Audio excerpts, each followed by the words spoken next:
Hello everyone, Ryan here.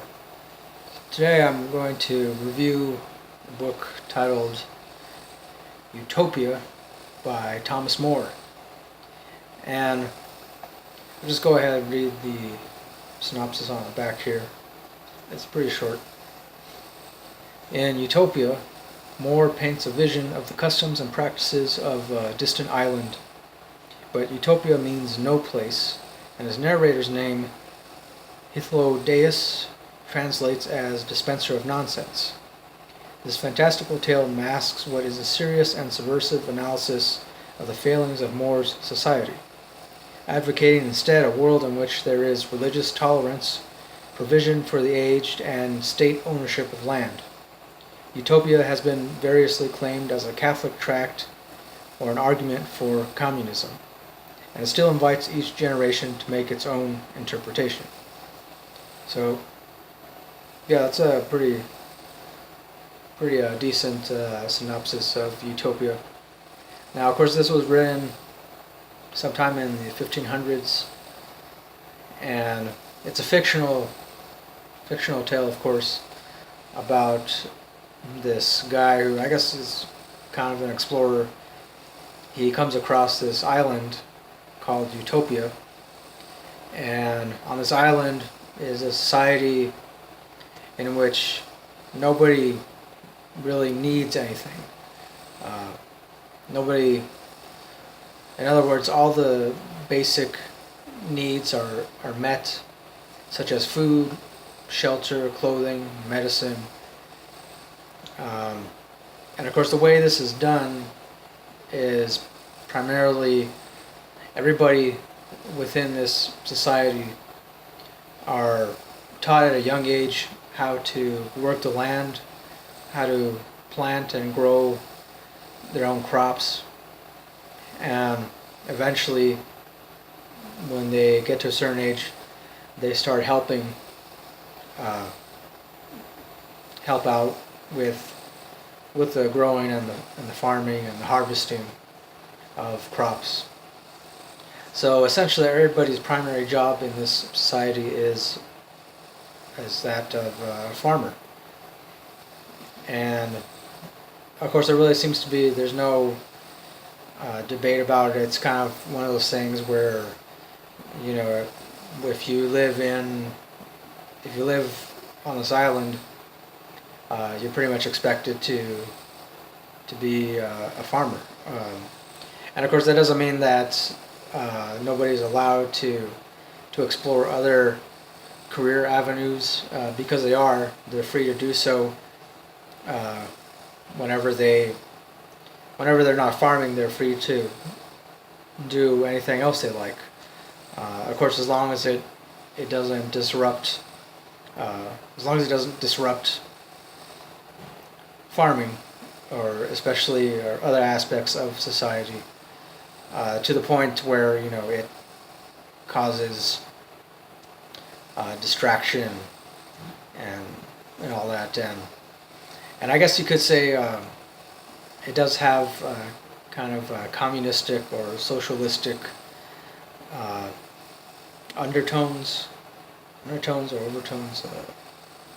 I guess both. But primarily because one of the things that allows everybody in this society to have their own home is that nobody owns their own home. There's no such thing as private property. Everything is public property. That includes the homes that each person, each family lives in. And of course, such a thing today might seem kind of weird, but I don't know, the way it's written about, the way Moore writes about it, to me it actually makes sense, because of the fact that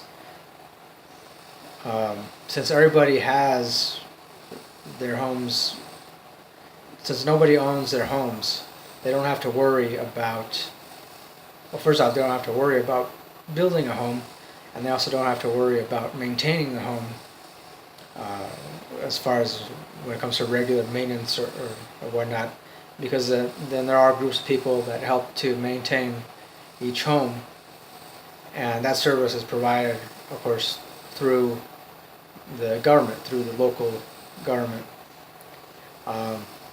There's a lot of other interesting things too, which Moore describes the fact that everybody has access to medicine, and of course, I mean, since this was written back in the 1500s, their idea of medicine was a lot more different than what we consider medicine to be today. But it did seem to make sense, at least to me. I mean, mostly because of the fact that I tend to believe that basic human needs should definitely be provided for. And it's not a far out idea, especially when you consider the fact that today other countries do provide a lot of things for their citizens, such as free healthcare, also free medicine. Well, I mean, obviously that falls under free healthcare. But anyway, free healthcare, free shelter, free education. That's another thing too that Moore wrote about in Utopia: access to free education. Nobody has to pay to go to school. Everybody's free to study wherever they want to study. And so, yeah, I don't know. It really spoke to me. I mean, granted, some of the language in here seems to be outdated, mostly because it was a different time and people spoke in a different way back then. But I would say it definitely still applies to today's modern society.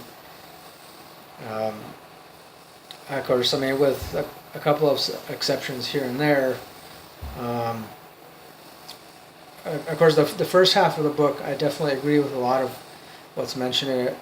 But then towards the second half is when it kind of begins to get a little more, I guess you could say, preachy, in the way that Moore starts describing the way in which they worship, the way that they practice their faith. And although he does make sure to mention the fact that each person is free to practice whatever religion they want to practice and worship in whatever way they want to, of course, as long as it's not hurting other people or hurting the entire civilization. But yeah, it was just mostly because the way in which Moore described the way they practice their faith, it just got kind of preachy, and then it eventually just kind of became this kind of like, I don't know. To me, it seemed kind of like a way for Moore to inject his own religious beliefs into the story, and which, I mean, hey, I get it. He back then he was considered to be a pretty religious guy, very devoted to his faith, and which obviously, I mean, nothing wrong with per se. But yeah, I mean, that was the only aspect of this book that I found to be just slightly off-putting. But other than that, I mean, the rest of the book, I mean, I wholeheartedly agree with everything that's in it. Again, I definitely believe that everybody should have access to basic human needs, such as food, shelter, even clothing and medicine, free education. And if those things sound evil, sound overly communistic, socialistic, then hey, I mean, it is what it is. I don't know. But it's definitely worth reading. It's not too long of a book. I believe it's about like 120 or so pages long. So I definitely recommend it, especially if if you're interested in reading something kind of different, something I don't know, I mean, something that that could potentially inspire you to, want to help make a difference in today's society, even if it's just a very small thing. But yeah, I don't know. That's how I feel about this book, and definitely read it if you haven't read it yet. I definitely give it 5 stars. I believe I gave it 5 stars on Goodreads. Yeah. So there you go. I give it 5 stars. Check it out. Read it if you haven't already. So that'll do it for this review. Thanks for watching. And until next time, keep it real. Keep on rocking. Peace.